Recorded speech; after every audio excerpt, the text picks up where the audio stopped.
Bilang isang security guard, bahagi ng ating responsibilidad ang pagsunod sa mga patakaran ng kumpanya. Sa video na ito, pag-uusapan natin ang kahalagahan ng company policy. Ano ang company policy? Ito ay koleksyon ng mga patakarang naglalayong panatilihin ang kaayusan, seguridad, at profesionalismo sa ating trabaho. Bakit ito mahalaga? Ang pagsunod sa pulisya ay nagpapakita ng respeto sa kumpanya at disiplina sa sarili. Ito rin ay susi sa maayos na operasyon ng seguridad. Mga karaniwang pulisya, mahigpit na ipinagbabawal ang paggamit ng cellphone habang naka-duty. Dapat nakasuot ng tamang uniforme at ID sa lahat ng oras. Dapat maagang dumarating para sa proper turnover ng duty. Confidentiality ng mga incident report.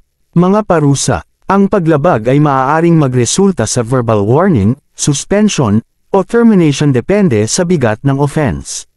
Ang pagsunod sa company policy ay hindi lamang obligasyon, ito ay marka ng isang tunay na profesional.